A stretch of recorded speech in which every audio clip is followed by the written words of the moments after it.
Vincent, describe the transition after 6 years in the Los Angeles Kings organization of coming to Toronto after so much time with them.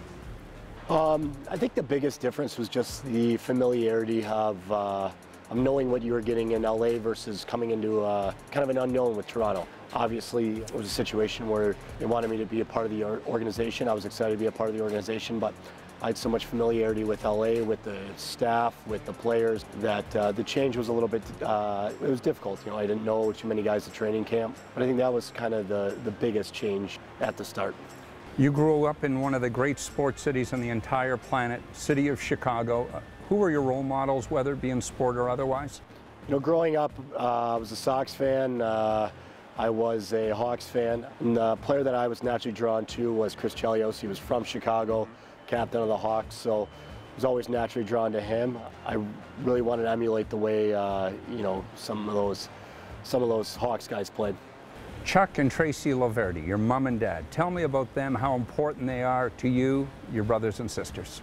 They're extremely important. I come from a blue-collar family in Chicago. They made a lot of sacrifices for not only me, but all my siblings growing up. You know, whether it was driving us to hockey, baseball, soccer, football, whatever it was, they made a lot of sacrifices for us growing up that allowed us to do what we loved. This sport, its ability to develop players, athletes as players and people. What can you say about hockey and what it's done for you? Hockey, like a lot of sports, you know, you go through a lot of adversity, and I think the adversity that you go through builds a lot of the character and who you are. I went through a lot of adversity early on in my pro career, and it's kind of shaped me into the player and the person I am today. You know, you deal with a lot of different people, a lot of different circumstances, and I think that's how hockey allows you to grow as a person and as a player. You scored the game-winning goal 3 years ago to give Manchester the Calder Cup in a big game in Utica. How important is that experience this time around as you are with the Marlies in the midst of what hopefully might be the same end result? Yeah, I think that my experience allows me to give, kind of let the guys know what they should expect going into some series.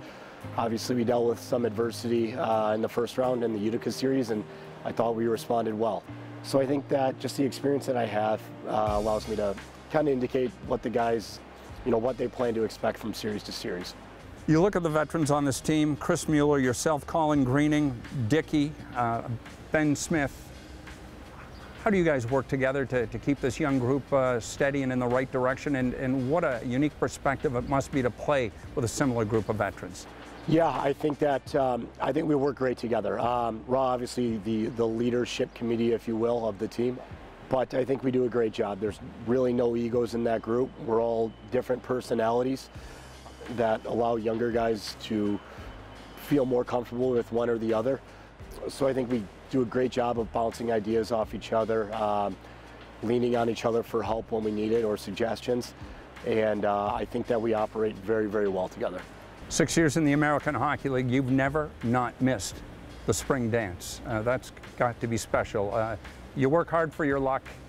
You've been fortunate in that regard when you think about where you've been and what you've been doing, at least with this club as well. Yeah, I mean, I've been fortunate enough to be part of some great teams. When I was called up from the East Coast Hockey League to the AHL, I think we kind of snuck in there last week of the season, but I've been very fortunate to be in a good situation every year I've been in the AHL, whether it be players, coaching staff. We've always had a pretty good team. You know, part of that's being in the right place, right time, and yeah, it's been exciting. And you know, at this point in my career, it's an expectation to play in the playoffs. Final question: Marlies have been described as the 32nd National Hockey League team. Knowing the facilities you get to work with here, and the professionalism of all involved. Would you agree with that assessment? Yeah, I would probably have to agree with that. I think that, I mean, I can't speak for a lot of the organizations. I haven't been a part of them, but I can't imagine an AHL team being treated as well as we do in terms of travel, in terms of hotel accommodations, in terms of just the support staff that we have with the Marlies. You know, the training staff is top of the line, the coaching staff top of the line, the analytics team.